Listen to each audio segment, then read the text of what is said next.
When I was a kid, I used to get bullied. I ended up going from a school that was like a public school, and I went to Catholic school. And a lot of those kids thought that I was just like an ignorant, piece of white trash that was being bussed in from the bad neighborhood. And they were all friends. These kids had been friends since they were in elementary school. And they mercilessly tormented me. They would beat me up. They would jump me. I would have like 2 or 3 kids at a time beating the shit out of me. And it was terrible. It was absolutely terrible. It's made me the person that I am today, but it changes my life. Because I start watching martial arts movies. And another Mark DeSalle movie that he directed was Kickboxer. And I was like, oh my God. So I started trying to mimic the movements and the things that I saw on screen, but I really had no idea what I was doing. And I kind of did the Ralph Macchio thing from the Karate Kid. I got books from the library, and I'm like, all right, I'm gonna learn karate at my own pace in 30 minutes a day of training because the book is promised to make me a warrior. Unfortunately, that did not happen. And it got bad because now when bullies sense fear or they sense that you can't defend yourself and they can kind of just make fun of you and take advantage of that, you become a target. And I just didn't know what I was going to do. Like, we were moving. My mom had just had a miscarriage, and then I had a baby brother on the way. There was a lot of things happening. So with all that going on, everybody's focused on the move. They're focused on the brother on the way and everything else that's going on. And I kind of got swept under the rug by my parents. So one fateful night when this movie came out in March, I went to the movies. So what ends up happening is we go and see The Perfect Weapon like opening weekend. And for whatever reason, this movie gestates in my mind. And I am like, holy shit, I have to become Jeff Speakman. That's it. I'm a dumb little kid. I'm a dumb little fat kid. I'm like, this is the solution to all of my problems. Like, I'm going to become a martial artist in this movie. And again, this is why this movie works. You've got the vanilla kind of hero that it's a fantasy. And that became how I loved martial arts. Was I watched Bruce Lee, I watched Chuck Norris, watched Van Damme, watched Seagal. And I watch these guys and I'm like, that's the answer to my problems. This is it. I had kind of like this aha moment, and I'm watching him on that big screen and I'm just like, holy shit, I could do that. And then I see in the movie, usually in a martial arts movie, you got to go to the temple, you got to go to the wise old master, and you got to beg him to teach you and blah, blah, blah, blah. Well, as a dumb white kid, you can't relate to that. But what you can relate to is going down to a strip mall, paying your tuition, and learning martial arts. So I begged my dad. I was like, Dad, at 11 years old, I have come to a conclusion, and the conclusion is that I need to learn Kempo. Desperately. I don't care what it is. So I looked, and again, these are the days before the internet and everything. I looked in all the phone books. How do I find a school? How do I find what Ed Parker taught? And I looked and I looked and I looked, and then I found a school, but it was Kempo, but with an M. And I'm like, Kempo? I'm like, well, close enough, that makes sense. So I go to this school, and Kempo with an M is a little bit different. It comes from Okinawa, and it's kind of like the repeating hurricane. You just keep striking, like it's like endless strikes, which Kempo and Kenpo have in common. I meet this man, he's Kiyoshi Giraldi. He learned in Okinawa because he was stationed there in military, which was very common at the time. He was the real deal. He wasn't just a guy who had opened a dojo in a strip mall. Like, this guy lived it. Him and his wife were both martial artists. They were both into acupuncture. They were into like herbs and roots and spirituality and Buddhism. So thank God, go to knock again. Thank God I found this guy, because he was able to give me something that I think my father didn't. And we learned something very quickly. I did, at least. I was good at martial arts. Shit, I couldn't play the flute. I couldn't play the piano. That was out. I tried playing soccer and some other things. I was terrible at that. But what I was good at was martial arts. So it was like the first time as a kid where like I found something that I'm passionate about. This is mine. I understand this. I understand the spiritual beliefs. It brings me into a different place because now I learn how to meditate. I learn all these things. I'm still getting beat up at school, but the difference is every night I'm throwing a couple of hundred kicks and I'm punching and I'm getting better and better. And then I got my yellow belt. And it's a very hard Japanese style, which means it's very similar to what you saw in the Karate Kid.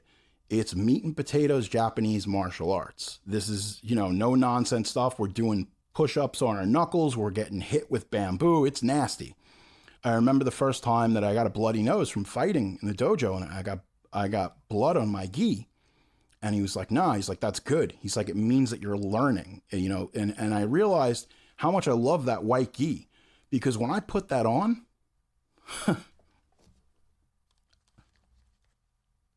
I was a superhero, like it, it changed me, and it changes the course of my life. And like, that's because of this stupid movie. It's this stupid white guy karate movie, but it gave me the idea that I could be something more, that I could defend myself. And I stuck with it.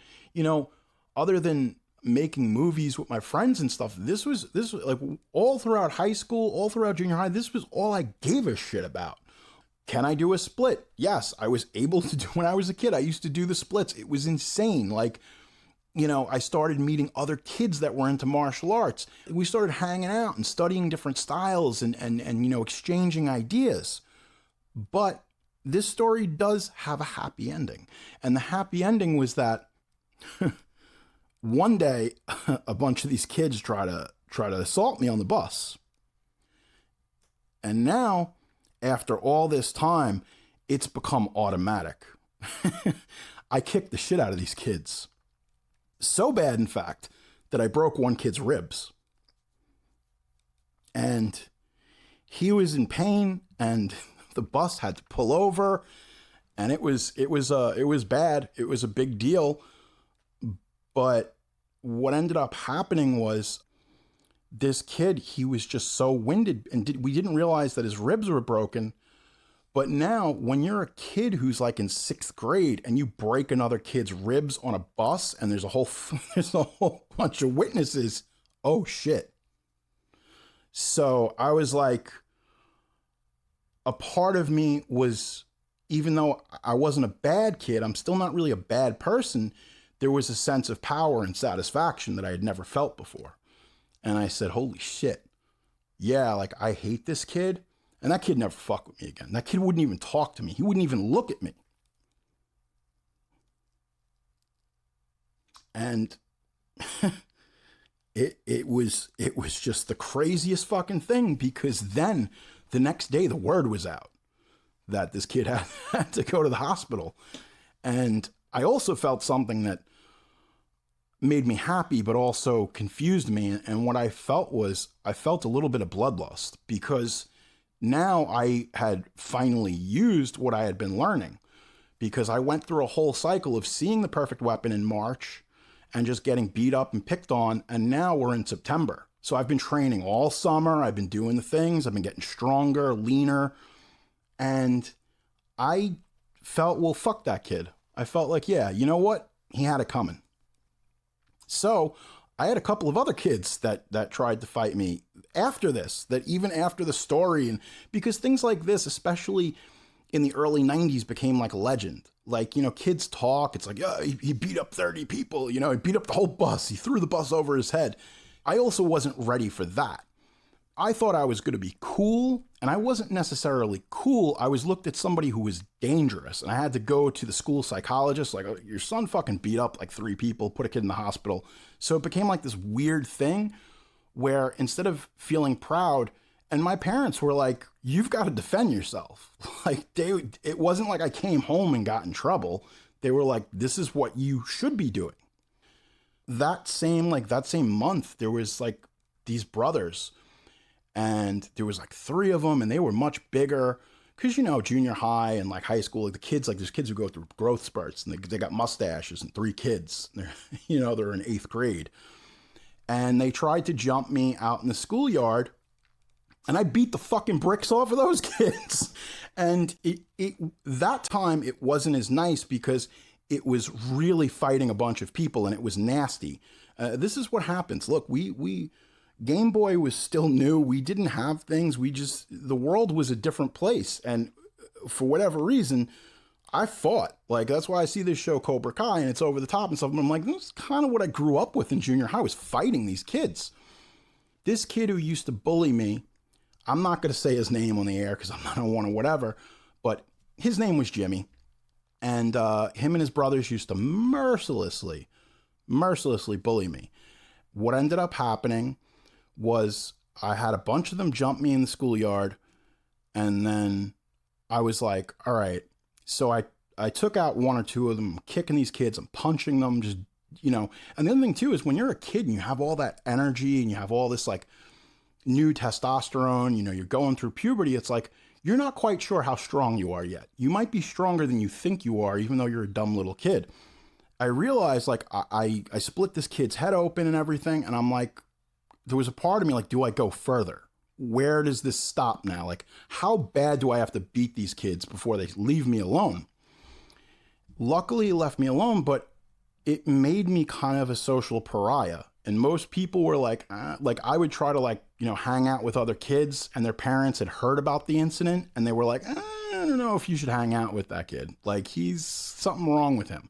There was nothing wrong with me. I was just defending myself at this point. Now, follow up on this story. Guess what? Years later, now in high school, I'm much stronger. I start going through a growth spurt. I become bigger.